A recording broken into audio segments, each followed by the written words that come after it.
Welcome to कनक रंग। जय श्री राधे। हथेली में त्रिभुज होना यानी कि ट्रायंगल होना क्या शुभ है, और त्रिभुज के कितने प्रकार हथेली में देखने को मिलते हैं, कौन शुभ है कौन अशुभ है, कौन कितना काम करता है, इसके संबंध में आज जानेंगे। देखो, त्रिभुज जब भी आपकी हथेली पर होगी आपके जीवन में शुभता को बढ़ाने का काम करेगी, मुश्किलों को आपके जीवन से दूर रखने का काम करेगी। हर एक कार्य आप सुगम तरीके से कर सके, बेहतर तरीके से कर सके, चिंता मुक्त होकर कर सके, इसमें आपकी सहायता करेगी। ये अगर स्वतंत्र रूप से आपकी हथेली में विद्यमान है यानी कि किसी महत्वपूर्ण रेखा के सहारे नहीं बनी है तो ये सबसे एक सुंदर स्थिति है। वैसे में ये अपना 100% आपके लिए करेगी देगी। लेकिन अगर किसी रेखा के सहारे, जैसे कि हम देखते हैं हृदय रेखा के सहारे है, तो वैसी स्थिति में ये अपना आधा अधूरा ही काम यहाँ पर कर पाते हैं, लेकिन फिर भी बहुत देते हैं। लेकिन ये एक सबसे उत्तम स्थिति होती है। और एक तृतीय स्थिति होती है किसी रेखा के साथ सहयोग करते हुए बहुत ही लंबी दूरी के साथ या एक बड़ा सिंबल के जैसी स्थिति बनाना। इसका एक अलग प्रभाव जातक के जीवन में देखने को मिलता है। इसके अलावा आप देखेंगे कि कई बार आपको देखने को मिलेगा कि एक त्रिभुज के जैसी स्थिति बन पड़ी है, लेकिन कहीं एक छोर इसका खुला हुआ है या दो छोर खुला हुआ है, या कहीं पर एक से ज़्यादा रेखाओं के साथ ऐसे संबंध करके तब त्रिभुज की स्थिति यहाँ पर बन पड़ी है। इन सब के प्रभाव अलग अलग हैं। सबसे पहले अगर बात करेंगे हम बिल्कुल स्वतंत्र त्रिभुज की, तो ये हर तरीके से बहुआयामी जो है इनके फल आपके जीवन में देखने को मिलते हैं और सर्वांगीण विकास में इनका सहयोग आपके जीवन में देखने को मिलता है। वहीं अगर रेखाओं के सहारे रहेंगी तो रेखाओं के बल और रेखाओं की प्रकृति के अनुसार यहाँ पर इनकी परिस्थिति बदल रही होती है और प्रभाव भी बदल रहे होते हैं। हालांकि फिर भी ये आधी मात्रा में शुभ प्रभाव इसके द्वारा आपको मिलेगा ही, और आधा निर्भर करेगा कि वहाँ पर रेखाओं की स्थिति और पर्वत क्षेत्र की स्थिति कैसी है। तीसरी स्थिति होती है, खासकर ये हालांकि दो रेखा में इसे देखा जाएगा, एक जीवन रेखा में और एक बुद्ध या भाग्य रेखा के सहारे। जब ऐसी स्थिति बनेगी तब ऐसी स्थिति बनेगी, ये दिखाती है कि व्यक्ति के जीवन में किस प्रकार से जो कोई प्रोजेक्ट उसके पास है या जो कोई उसका स्वप्न था या जो उसकी कुछ मनोकामना थी वो किस प्रकार से पूर्ण हुआ है। अगर ये रेखा पूरी तरीके से बंद है तो जातक की मनोकामना निश्चित तौर पे पूरी होगी, उसमें किसी प्रकार से कोई संशय नहीं है। अगर ये रेखा खुली हुई है तो वहाँ पर संशय की स्थिति आप देख सकते हैं कि इसमें एक डाउट है कि ये चीज़ें आगे बढ़ेंगी या नहीं बढ़ेंगी।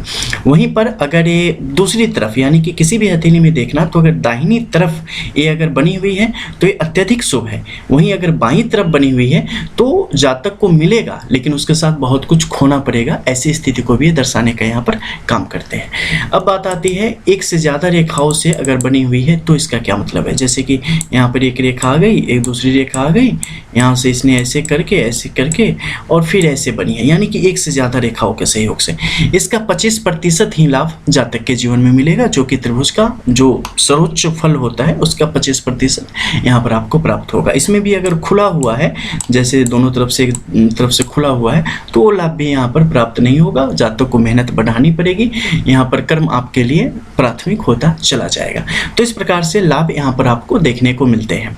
वहीं पर मान लो कि कोई तिरछी रेखा है, मान लो यहाँ पर ग्रहण रेखा है, इस पर अगर ये आके बन गई है तो क्या होगा, इसके जो बुरे प्रभाव है ना उससे काफ़ी सोखेगी।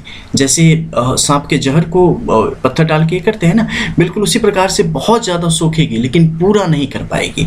पूरी उसकी जो कमी है उसे कम नहीं कर पाएगी, लेकिन काफ़ी हद तक 50% तक उसे उसके प्रभाव को, बुरे प्रभाव को एक कम कर देने का काम करेगी। तो सामान्य रूप से त्रिभुज का होना हमेशा आपके लिए यहाँ पर शुभ योगों को ही बढ़ाता है। इसके अलावा अगर स्क्वायर का साइन आ जाए पूरी हथेली में, इसकी भी जो मतलब इसका भी जो हिसाब है वो बिल्कुल इसी तरीके का है जैसा त्रिभुज का था। अगर स्वतंत्र रूप से रहे तो प्रगति कारक चिन्ह है, ठीक है, रक्षा कवच है, ये आपके जीवन की रक्षा करता है, ये आपके व्यापार की रक्षा करता है, ये आपके रिश्तों की रक्षा करता है, ये आपके बंधनों की रक्षा करता है, ये आपके जीवन में प्रगति को बढ़ाने का काम करता है। जिस भी ग्रह पर रहेगा उस ग्रह के जो है अशुभ प्रभावों को हर लेने का काम करेगा और शुभ प्रभावों को बलवान कर देने का काम करेगा। तो ये स्वतंत्र रहेंगे, सबसे ज़्यादा प्रभावित करेंगे। किसी रेखा के सहारे रहेंगे, उस रेखा के प्रकृति अनुसार 50% तक इनके अच्छाई बुराई निर्भर करेगी, 50% अच्छा ही फल देंगे।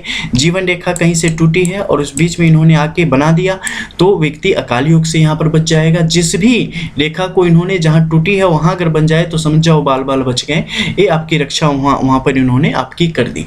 तो ऐसे योगों को ये बढ़ाने का काम करते हैं।